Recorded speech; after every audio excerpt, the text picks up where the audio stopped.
주님의 평화가 여러분 심령과 가정에 함께하기를 축복합니다. 2000년 전에 쓰였던 이솝이 썼던 그 우화 교훈을 하나 소개할까 합니다. 한 나그네가 긴 여행을 하다가 지쳤습니다. 마침 지나가다가 우물을 발견하고 우물 곁에 가서 물을 길러 마신 후에 너무 피곤한 나머지 우물 곁에서 누워 잠이 들었습니다. 지친 몸 상태에서 깊이 잠을 들었기 때문에 이 우물이 얼마나 위험한지, 우물이 깊은 곳인데 위험한지도 모르고 그 곁에서 잠이 들었던 겁니다. 꿈을 꾸는데 그 천사가 나타나서 나그네를 깨웠습니다. 이복의 나그네 친구, 그렇게 아무리 피곤해도 깊이 생각을 하고 지혜롭게 행동해야지. 만약 자네 자다가 우물에 빠지기라도 한다면 자네는 아마 자신의 어리석음을 탓하기보다는 이놈의 우물 때문에 내가 불행해졌다.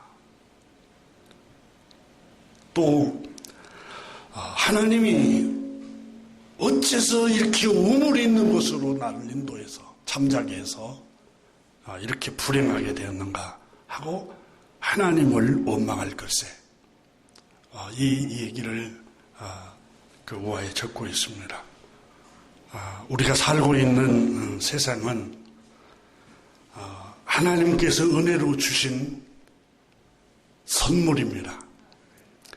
건강하게 살고 행복하게 살 수 있도록 하나님께서 우리에게 생명을 부여해 주셨습니다. 우리가 안전하고 행복하게 살도록 깊이 생각하고 지혜롭게 행동해야 합니다. 우물 곁에서 자고 있는 나그네는 그냥 깊이 생각하지를 않으세요.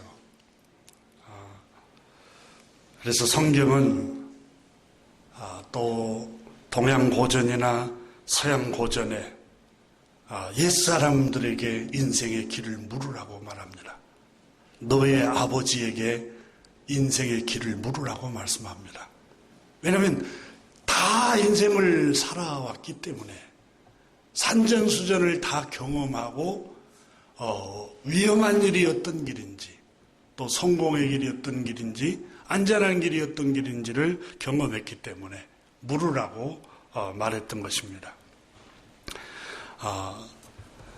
가장 안전하고 가장 행복한 길은 창조주 하나님을 경외하고 하나님의 말씀을 주야로 읽고 그 가르침을 따라 생활하는 것이라고 성경은 말씀합니다.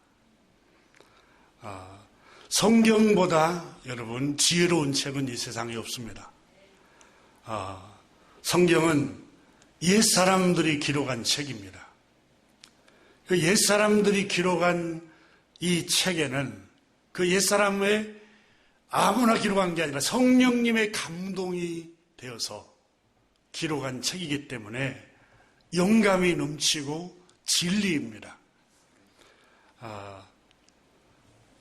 지혜자, 인류의 지혜의 임금이라고 불리우는 솔로몬은 잠언 1장 2절 이하에 지혜와 훈계를 알게 하며, 성경은, 잠언은 이 하나님의 말씀은 지혜와 훈계를 알게 하며 명철의 말씀을 깨닫게 하며 지혜롭게 만들고 공의롭게 그 사람을 만들고 정의롭게 그 사람을 만들어가며 정직하게 행할 일에 대하여 가르친다. 어리석은 자를 슬기롭게 하며 젊은 자에게 지식과 근신함을 주기 위한 것이니 지혜 있는 자는 듣고 학식이 더할 것이요 명철한 자는 지략을 얻을 것이라 이렇게 말했습니다. 여호와를 하나님 창조주 하나님을 섬기는 것, 경외하는 것이 지식의 근본이다. 가장 지식의 기초다. 미련한 자는 이 지혜와 훈계를 멸시하느니라 이렇게 말씀을 하고 있습니다. 오늘 본문의 말씀은 아브라함의 손자 요셉에 대한 이야기입니다. 아브라함의 자손들이 복을 받은 이야기를 기록하고 있습니다. 아브라함의 아들은 이삭이었습니다. 그 이삭이 낳은 아들이 야곱입니다. 그 야곱의 아들이 12명의 아들을 낳았는데 그 중에 11번째가 요셉입니다. 이 요셉이라는 아들을 통해서 이스라엘 자손들이, 아브라함의 자손들이 구원을 받습니다. 가나안 땅에 큰 흉년이 들었습니다. 기근이 찾아왔습니다. 양식이 다 떨어져 갑니다. 가나안에 살고 있는 백성들이 배고픔과 굶주림으로 기아해서 다 죽어갑니다. 그런데 그 가나안에서 살고 있는 요셉과 요셉의 아들들은 양식이 떨어졌지만 어디선가 구해와서 살아납니다. 그게 바로 요셉이라는 하나님이 야곱의 아들 11번째 요셉이라는 그 소년이 꾼 꿈 때문에 이 이스라엘 자손들을 구원해내고 살려냅니다. 요셉은 오늘 본문에 꿈을 꾼 얘기만 기록이 됐지만 그 계속해서 다음 계속 읽어가면 마침내 요셉이 자기 가족을 다 살려내고 굶주림에서 애굽에 굶주려가는 백성들까지 전체 다 구원해내고 살려냅니다. 여러분, 예수님은 사람의 생명을 살리러 세상에 오셨습니다. 교회를 세운 이유도 사람을 살리려고 교회를 세운 겁니다. 영혼을 살리고 가정을 살리고 자녀들을 하나님께서 살리기 위해서 하나님이 교회를 세우셨습니다. 그래서 교회는 살리는 운동을 하는 겁니다. 영혼을 살리고 생명을 살리고 가정을 살리는 게 교회입니다. 아무리 신령한 교회, 아무리 뜨거운 교회라도 그 교회만 다니면 가정이 흔들리고 가정이 평화롭지 못한다면 잘못된 교회입니다. 하나님의 교회는 살리는 게 하나님이 세우신 목적입니다. 예수님이 죽은 자를 살리고 병든 사람을 고쳐주고 배고픈 사람에게 먹을 것을 주고, 여러분, 우리는 그분을 주님으로 믿는 신자들입니다. 우리는 그리스도를, 그분을 따르는 사람들입니다. 그러므로 우리는 살리는 사람들이 돼야 됩니다. 살리는 말을 해야 되고 용기를 주는 말을 해야 되고, 자꾸 헐뜯고 비난하고 낙담시키고 좌절시키고 꿈을 짓밟는 말을 하지 않고 늘 용기를 주고 살려주고 위로를 주고 힘이 되는 말을 하는 게 그리스도인들입니다. 그런데 그리스도인들이 모이면 헐뜯고, 구역이든 또 장로님들끼리든 권사님들끼리든 목사들끼리든 모이면 험담하고 모이면 다른 사람을 다 끌어내리고, 이건 그리스도의 정신이 아닙니다. 우리는 늘 살리는 일을 해야 됩니다. 요셉이 그랬습니다.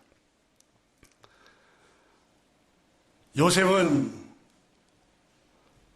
오늘 본문에 17살 나이에 하나님께서 꿈을 꾸게 합니다. 꿈을. 이 어린 소년이 꾸었던 그 꿈이 현실로 이루어진 겁니다. 히브리서 11장 1절에 믿음은 바라는 것들의 실상이요 그러세요.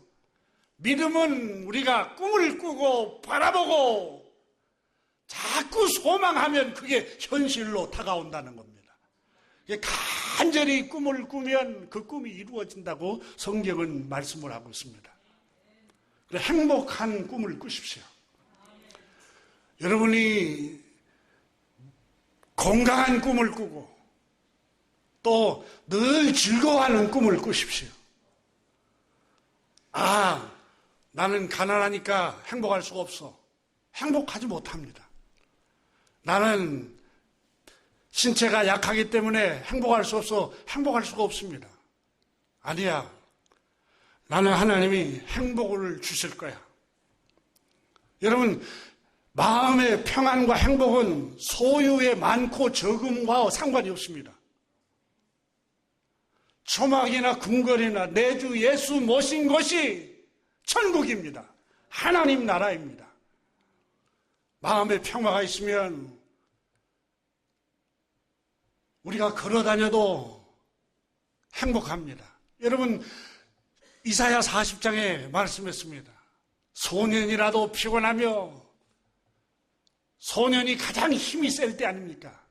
장정이라도 넘어지며 자빠지되 오직 여호와를 앙망하는 사람, 하나님을 바라보고 하나님의 말씀을 믿는 사람은 새 힘을 얻을 것이다.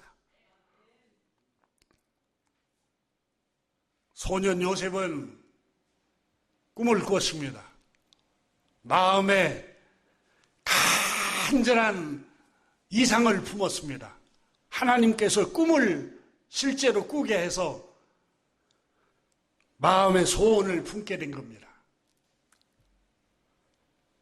형들에게, 양을 치고 있는 형들에게 아버지 심부름으로 도시락을 가지고 갔습니다. 자기들은 나이가 이제 청년기이고 이미 결혼한 사람도 있었습니다. 형들 중에는. 근데 11번째인 요셉은 아직 어렸습니다. 소년이었습니다. 그래서 형들에게 아버지 심부름으로 갔는데 자기들만 양을 치고 이 요셉은 아버지의 사랑을 받고 양을 치지 않고 일을 하지 않아서 그렇지 않아도 미운 생각이 드는데 와서 형님들 내 꿈을 좀 들어보시오. 꿈 얘기를 합니다. 형님들과 제가 밭에서 곡식단을 묶는데 내 곡식단을 중심으로 다 형님들 곡식단이 엎드러져서 절을 합니다. 이 얘기를 듣고 있으니까 형들 가운데는 자존심도 상하고 이놈이 어린 자식이 형님들한테 못할 말이 없지. 와서 양을 치고 일을 하고 수고한 것 때문에 네가 아버지 품에서 먹고 자랄 수 있는데 와가지고 고맙다는 인사는 안 하고 형님들 앞으로 다 내 앞에서 절을 할 겁니다. 그러니까 형들이 미운 생각이 든 거예요. 그리고 형들이 잘못하고 죄를 지으면 아버지에게 가서 일러 바쳐버립니다. 또 몇 날이 지나서 아버지 심부름으로 형들이 들에서 양을 치고 있는데 또 왔습니다. 또 와서 형님들 들어보시오. 또 꿈을 꾸었습니다. 형들이 아니, 이놈이 또 무슨 꿈 얘기를 하려고 하는가? 그 꿈 얘기를 합니다.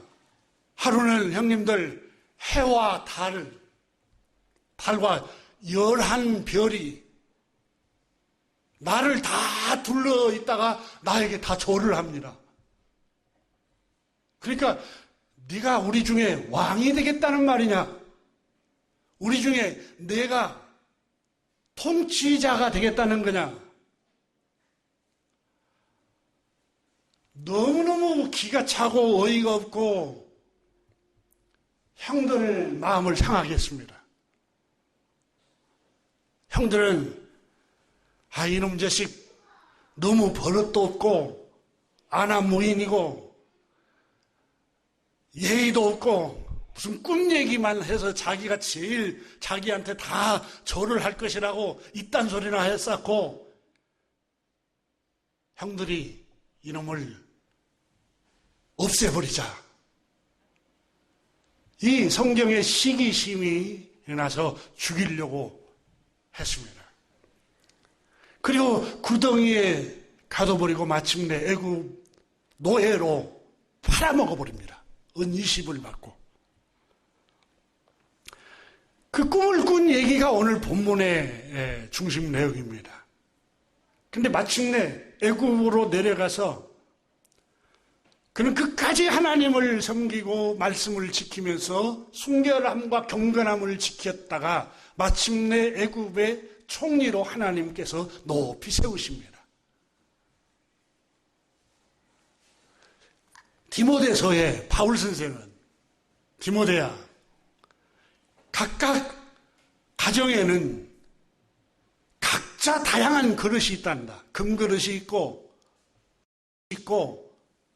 사기 그릇이 있고 질그릇, 토기 그릇이 있고, 그런데 주인이 있을 때 어떤 그릇을 가장 귀하게 쓰겠느냐?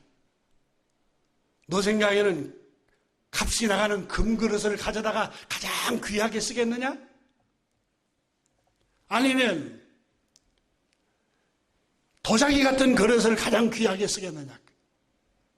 아니라 하나님은 가장 깨끗한 그릇을 골라서 가져다가 자기가 양식이 먹는 밥그릇으로 쓸 거 아니냐.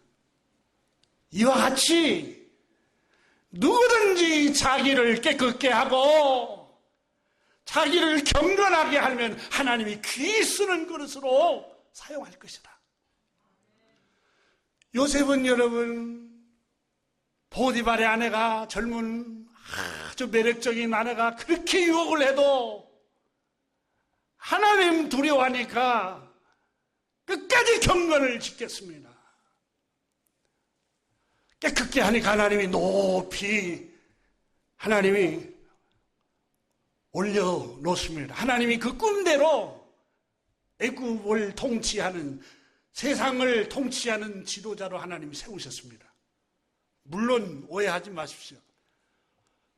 히틀러 같은 악독한 통치자도 있습니다. 지금 사람을 살육하는 푸틴과 같은 악독한 사람도 있습니다. 물론 모든 통치자는 하나님이 축복한 게 아닙니다. 애굽에 세웠던 요셉이라는 통치자는 사람을 살리는 통치자로 하나님이 쓰셨다는 겁니다. 그런데 오늘 성경은 우리에게 여러 가지 교훈을 하는데 시간 관계상 2가지만 말씀을 드릴까 합니다. 첫째는 요셉은 하나님이 축복을 받은 이유는 꿈을 꿨기 때문이라는 겁니다.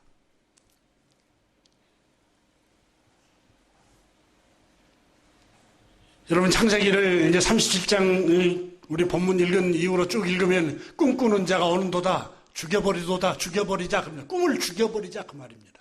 그 얘기는 그 꿈이 자라지 못하도록 처음부터 그 꿈을 묵살시켜버리자. 사단은 여러분 긍정적인 꿈, 긍정적인 이상, 마음의 소원을 품지 못하고 늘 마음에 패배적이고 불안하고 우울하고 부정적인 생각에 사로잡혀서 그 사람을 완전히 불행하게 만든 겁니다. 요엘서에 말세에는 나의 신을 남종과 여종에게 부어주리니 성령이 임하면 늙은이는 꿈을 꿀 것이요 젊은이는 이상을 볼 것이요 이렇게 말씀했습니다. 여러분, 꿈, 이상, 소망, 마음의 긍정적인 소원을 품을 것이라고 성경에 말씀을 하고 있습니다. 성령님은 우리에게 좋은 꿈을 꾸게 하십니다. 그래서 어린 아이들에게 꿈을 심을 것을 성경은 말씀합니다. 요셉이 처음부터 꿈을 꿨겠어요? 아버지의 영향을 받았습니다. 오늘 성경에 나이가 들어서 낳은 아들이기 때문에 너무 사랑스러워서 이 아이가 복을 받고 살았으면 12 자녀가 다 복을 받고 살기를 원하는 게 부모의 마음입니다. 저희 부모님이, 아버님, 어머님이 살아생전에 10가락 손가락 중 깨물어서 안 아픈 손가락이 어디 있겠느냐. 자식은 손가락과 같이 너희들 보기에는 어떤 자식이 귀하게 보이고 사랑한다고 생각하지만 10 손가락이 다 귀하다. 부모에게는. 그렇습니다. 부모에게는 다 귀합니다.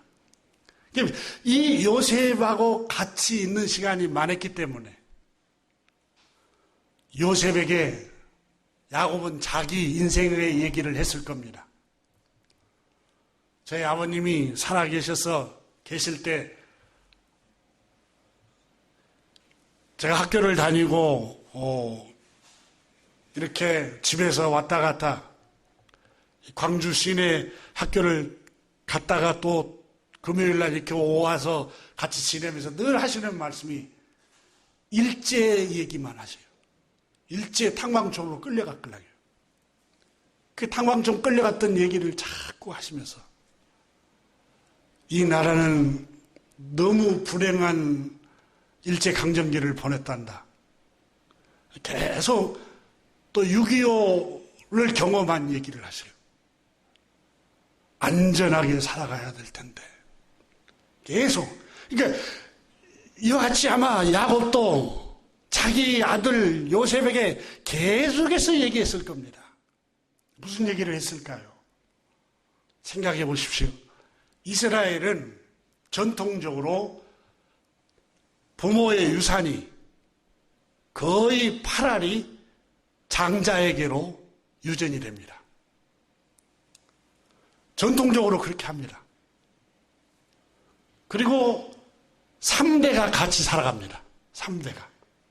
그 장자가 부모를 모시면서 손자까지 해서 3대가 같이 살아가요. 그래서 거기는 노년의 외로움이 없습니다. 우리 지금 산업 사회가 되니까 여러분 다 핵가족으로 이렇게 흩어져 살다 보니까 노인들의 우울증, 자살 확률이 너무 많잖아요. 그런데 블루존이라는 책을 읽어봐도 세계에 장수하는 마을은 거의 3대가 같이 삽니다.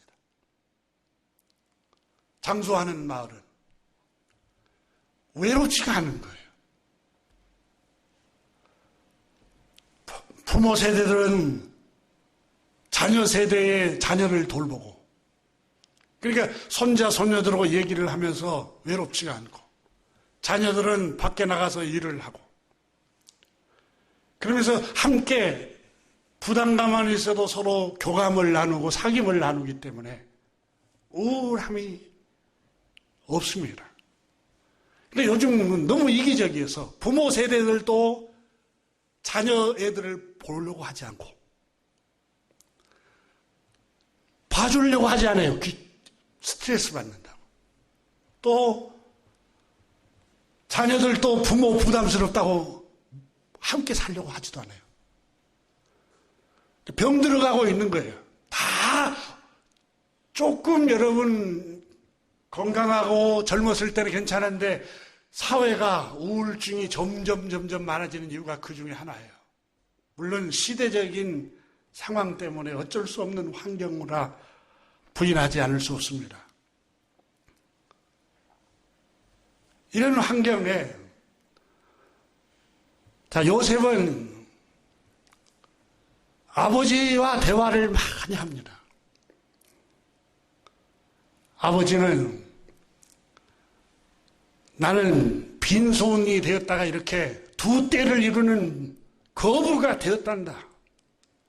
나는 장자가 아니고 차남이다.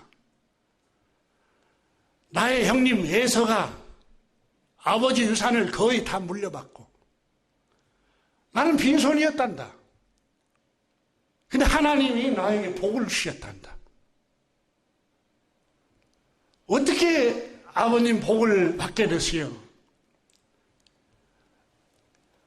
너희 할아버지 아브라함이 하나님 말씀에 순종을 해서 첫 번째 복을 받았지만 또한 하나님은 나에게 꿈을 꾸도록 하셨단다. 여러분 야곱은 창세기를 읽어보면 장자권을 받기 위해서 장자권을 따기 위해서 얼마나 노력을 합니까? 이 장자권은 단순히 내가 장남이 되어야겠다가 아니라 축복을 유산을 받는 권한입니다. 장자가 되면 그 유산을 받기 때문에 여러분 잠언에도 그러잖아요.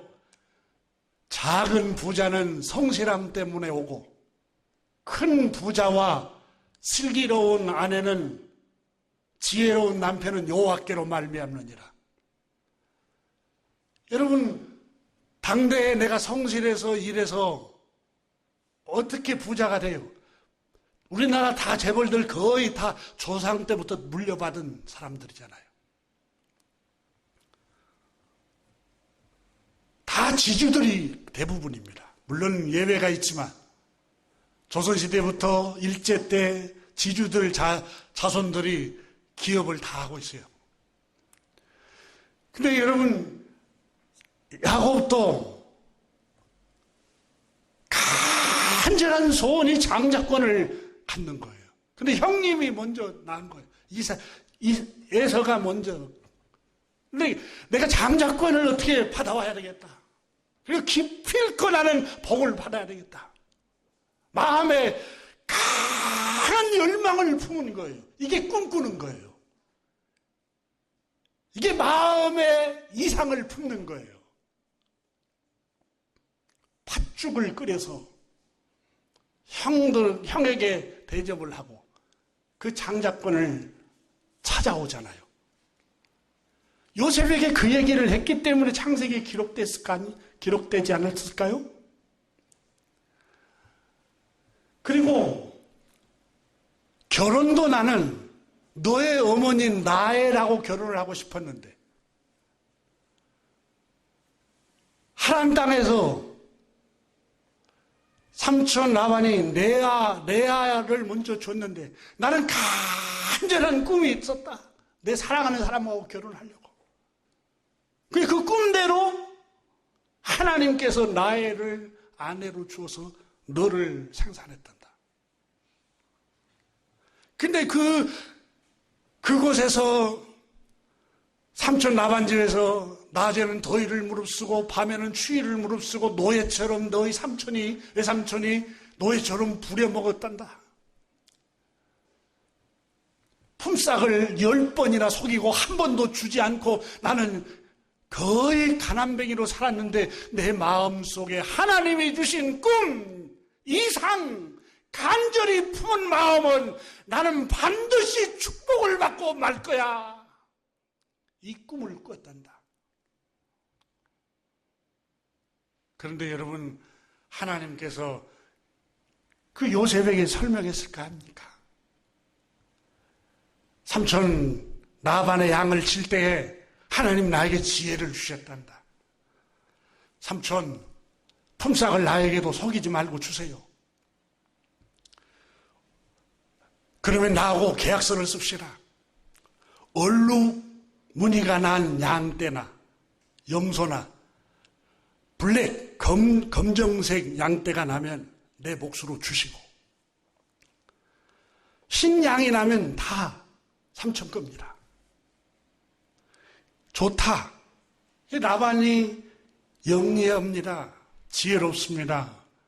그래서 양떼를 야곱에게 맡길 때 흰 양만 맡겨, 흰 양만. 얼룩무늬 있는 양이나 검은 양은 라반의 아들들에게 양을 치게 만들었어요. 확률적으로 여러분, 겉보기에는 흰 양만 치니까 흰 양끼리 교배를 하면 흰 양만 나겠다라고 생각하는데, 과학적으로는 그렇지 않다고 하잖아요. 유전자 때문에. 그런데 하나님, 야곱은 실망하지 않았습니다. 마음에 품은 꿈, 소원, 그 꿈이 바라본 대로 된 걸 하나님이 알려주셨습니다. 그래서 양이 짝짓기를 할 무렵쯤 되면은 우물가에 얼룩얼룩한 무늬 나무를 만들어서 물을 먹을 때마다 그걸 늘 바라보게 했어요. 여러분, 사람은 바라보는 대로 영향을 받습니다. 여러분, 교회에 나와서 믿음 생활하고 말씀을 듣는 게 얼마나 축복인지 몰라요. 생명의 말씀을 바라보니까. 여러분 보세요. 늘 여러분 8시 뉴스, 9시 뉴스만 바라보고 보세요. 다 부정적입니다. 그놈도 나쁜 놈, 이 정치인도 나쁜 놈, 이놈도 아주 나쁜 놈이고, 부정적인 생각으로 꽉 차는. 왜? 늘 비판적으로 뉴스가 나오게.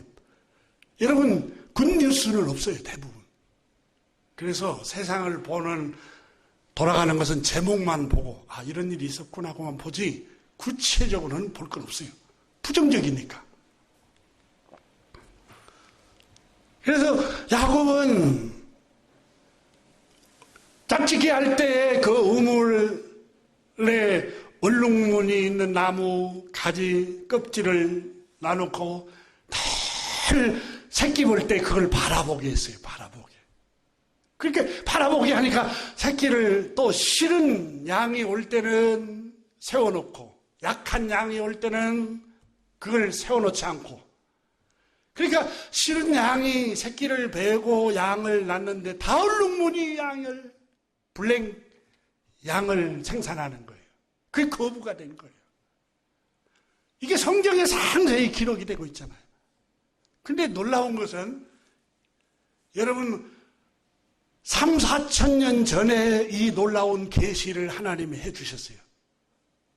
근데 태아 교육을 조선시대에 하잖아요. 우리 조선시대 책을 읽어보면 아이를 뵀을 때 보아야 할 것, 보지 말아야 될 것, 먹어야 할 것, 먹지 말아야 할 것, 그 아이가 영향을 받는다는 거죠. 그 아이 낳고 나면은, 그때만 잘하고 아이 낳고 나면은 안 봐야 할 프로를 아이와 같이 함께 1시간이고 2시간이고 보고 있고. 그럼 무슨 교육이에요, 그게? 아무 교육의 의미가 없어요. 이게 야곱은 요셉에게, 요셉아, 하나님은 바라본 대로 복을 준단다. 늘 교육을 시켰을 거예요, 아마. 그래서 요셉이 꿈을 꾸게 된 거예요. 꿈을 꿨어요. 이상을 마음에 품었어요. 굶주림과 배고픔. 우리 아버지는 목축업을 하고 있고, 우리 형들도 양을 치는 목축업인데, 애굽 사람들이 가장 천하게 여기는 목동의 일을 하고 있어요. 중동 지역에는 그걸 천하게 여겼어요. 목축업을. 그러니까 요셉은 어떻게 해서든 우리 가정을 살려내야 되겠다. 우리 형들과 우리 온 집안 식구들을 이 굶주림과 배고픔, 남들이 천시 여기는 이 환경에서 끌어내서 반드시 복을 받게 해야 되겠다고 꿈을 꾸게 했어요. 아버지 야곱이 늘 꿈을 심은 거예요. 그 요셉 어린 아이에게. 교우 여러분, 특히 젊은 부부 가정을 가진 여러분, 자녀를 빈 백지와 같다고 그러잖아요. 자녀는 무엇을 심느냐에 따라서 그 꿈이 자랍니다. 일용할 양식 물질 고기만 먹이고 밥만 먹일 게 아니라 정신적인 꿈을 키워줘야 됩니다. 부모로서 그 꿈대로 안 되더라도 최선을 다해서 꿈을 심어줘야 됩니다. 이 아이에게 끊임없이 좋은 꿈을 꿀 수 있도록, 좋은 이상을 품을 수 있도록 긍정적인 꿈과 긍정적인 생각을 가질 수 있도록 늘 이상을 심어주고 꿈을 심겨줘야 됩니다. 그 중에 가장 여러분 꿈을 키우는 게 하나님의 말씀입니다. 요 말씀을 읽고 아하, 요셉도 꿈을 꾸어서 이렇게 그 꿈이 꿈대로 하나님이 인도하셨구나.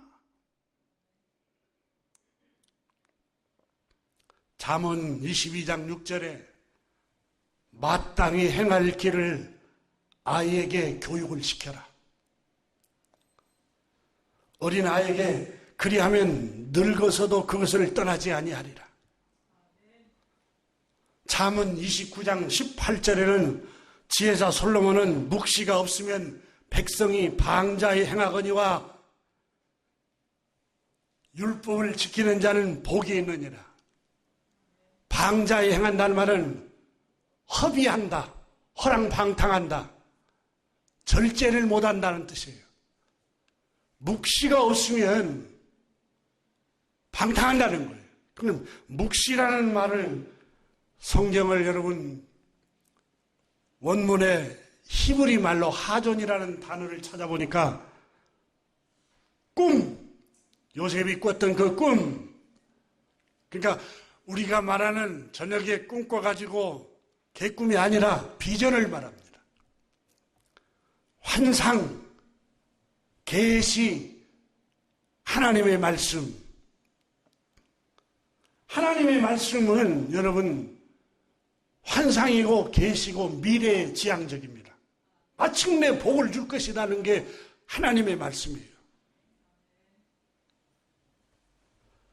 하나님의 말씀이 없으면 방자에 행한다는 겁니다. 자신의 꿈과 환상, 비전이 없으면 시간을 허비합니다. 낭비합니다. 방탕한다는 뜻입니다.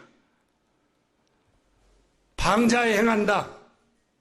히브리 말로 파라 단어가 우리말의 뜻은 풀어놓다. 마음대로 다니도록 풀어놓다.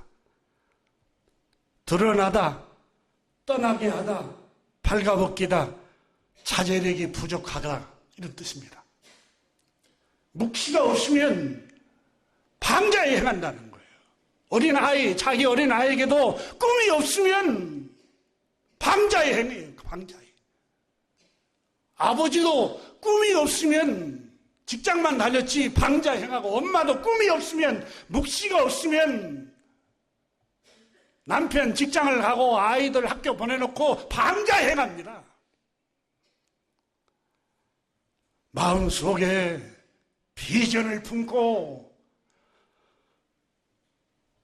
긍정적인 하나님이 주신 이상을 품고 끊임없이 마음에 불타는 소원을, 소망을 가져야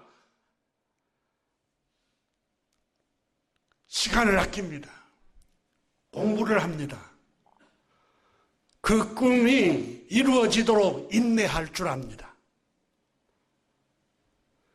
여러분, 요셉은 그 꿈을 이루기 위해서 그 꿈을 하나님이 마음속에 품어주니까 형들이 미워하고 시기에도 아랑곳하지 않습니다. 구덩이에 넣어버려도 하나님이 나에게 주신 꿈대로 반드시 나는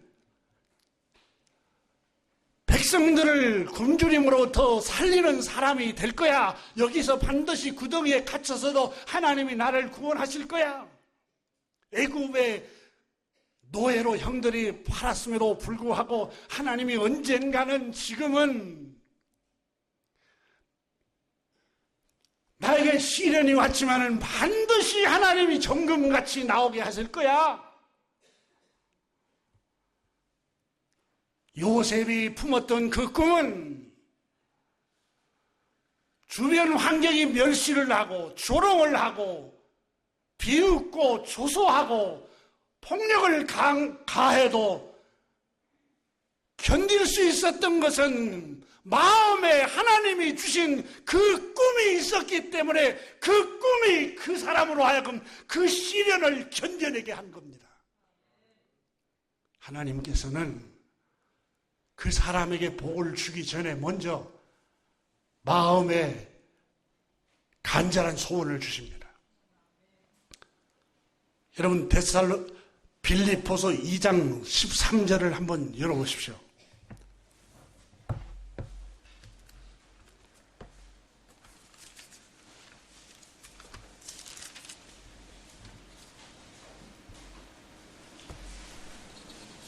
함께 읽습니다. 너희 안에서 행하시는 이는 하나님이시니 자기의 기쁘신 뜻을 위하여 너희에게 소원을 두고 행하게 하시나니. 할렐루야. 소원을 두고 행하게. 소원은 꿈을 말합니다. 이상, 비전, 마음에 간절히 이루고 싶은 거, 하나님은 너희 안에 그 소원을 두고 행하게 하신다. 그 소원이 그 사람을 방탕으로부터서 건져내고 유혹으로부터서 이겨내고 시련을 견뎌내게 하고 여러 가지 환난이 닥쳐도 그 환난을 뚫고 갈 수 있는 저력을, 영적인 힘을 그 꿈을 통해서 하나님 마음의 소원을 통해서 이루어 주신다는 겁니다. 여러분, 아버지 그리고 어머니가 직장에 가서 상사들에게 굴욕감을 느끼고 비웃음과 조소를 당하면서도 그 직장에서 견뎌내는 이유가 뭡니까? 꿈이 있습니다. 내 자녀를 먹여 살려야겠다는 꿈이 있습니다. 내 처와 내 남편을 행복하게 만들고 잘 살 수 있고 평안하게 만들려고 하는 꿈이 있기 때문에 그 모욕을 참아내는 겁니다. 하나님은 놀라우신 분입니다. 요셉으로 하여금 형들에게 시기를 당하고 미움을 당하고 따돌림을 당하고 왕따를 당합니다. 저도 개인적으로 어린 시절에 동네 친구들에게 혼자 외톨이가 돼서 따돌림을 당한 적도 있습니다. 목회자들 사이에서도 따돌림을 당하고 혼자일 때가 있었습니다. 이걸 어떻게 견뎌냅니까? 이걸 어떻게 이겨냅니까? 하나님이 주신 그 꿈, 하나님이 주신 그 말씀, 그 말씀을 믿는 믿음의 힘이 확신을 주고 담대하게 만들고 견디는 힘을 주는 겁니다. 요셉도 그랬습니다. 하나님께서는 소원을 두고 그 사람 각 사람 마음에 소원을 두고 행하게 하신다 그랬습니다. 요셉을 인도하실 때 그 안에 꿈을 집어넣고 꿈을 품게 하고 이상을 품게 하고 비전을 품게 해서 그 비전과 그 소망이 요셉을 견디게 하고 인도해 간 것입니다.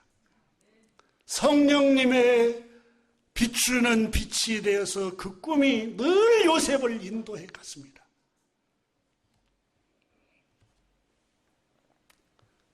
신약성경에 보면 동방박사들이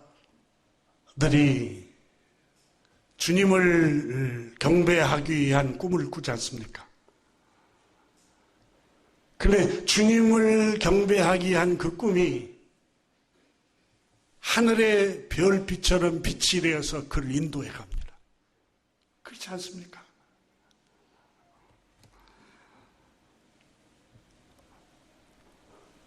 이렇게 요셉은 아버지가 끊임없이 꿈을 심었습니다. 정말 놀라운 결과입니다. 바쁘다고, 자녀를 돌볼 시간 없다고 등한히하면 안 됩니다. 여러분, 우리나라의 큰 교회 목사님들 가운데 자녀들이 방탕한 분들이 많습니다. 그 목회일이 바쁘다는 것 때문에 자녀를 돌볼 시간이 없어서 방치해 놓은 경우들이 간혹 있었다고 고백을 들었습니다. 바빠도 여러분 자녀에게 꿈을 심고 끊임없이 그에게 이상을 품도록 도와줘야 됩니다. 칼 비테라는 독일의 교육학자를 한번 소개한 적이 있습니다. 이분이 쓴 책을 보면 이분은 6개 국어, 외국어를 구사하는 학자였습니다. 그리고 그는 영재의 교육의 아버지라고 일컬을 정도로 탁월한 재능을 발휘했습니다. 자기는 어렸을 적에 꿈틀고 느리고 전능하라고 손가락질을 받았습니다. 그런데 자기가 이렇게 성장할 수 있었던 것은 아버지의 어린 시절의 교육 때문이었다.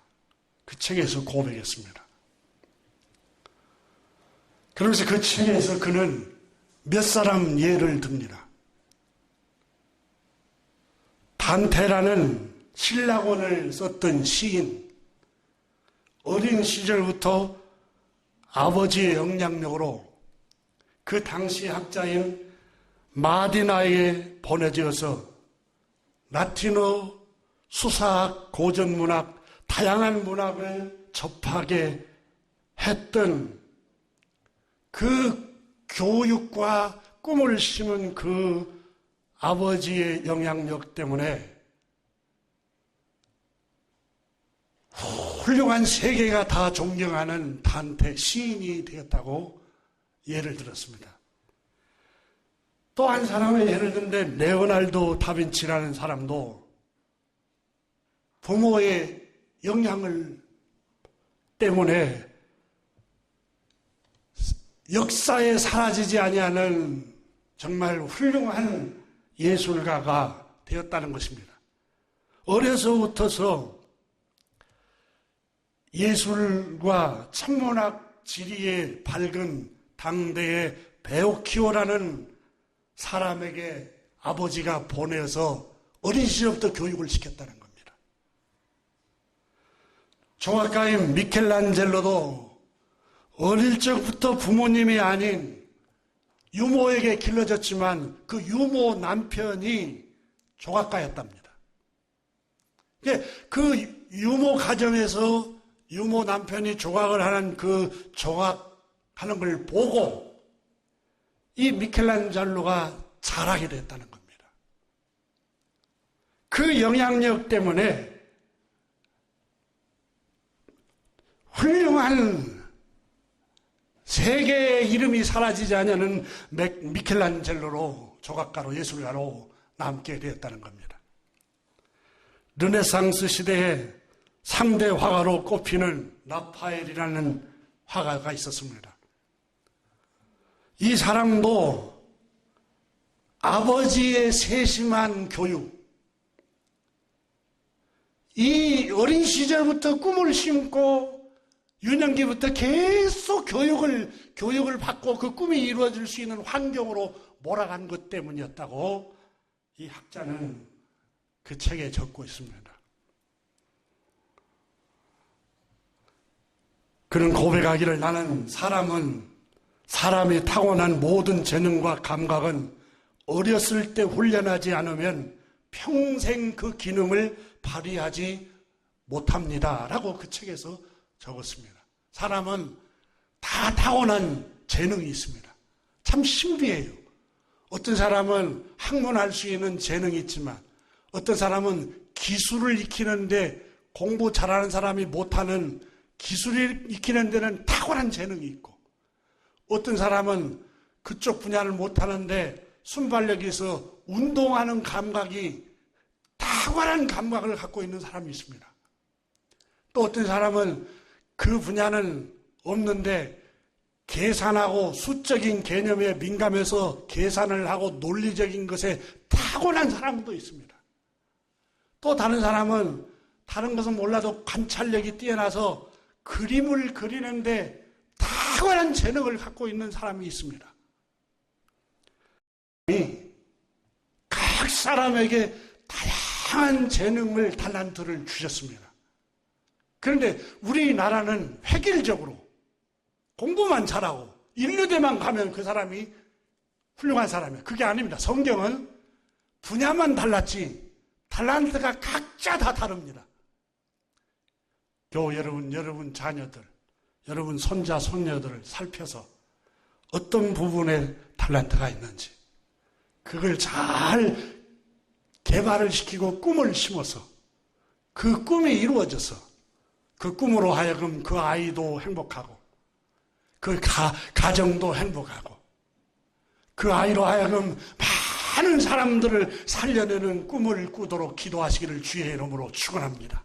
기도하겠습니다.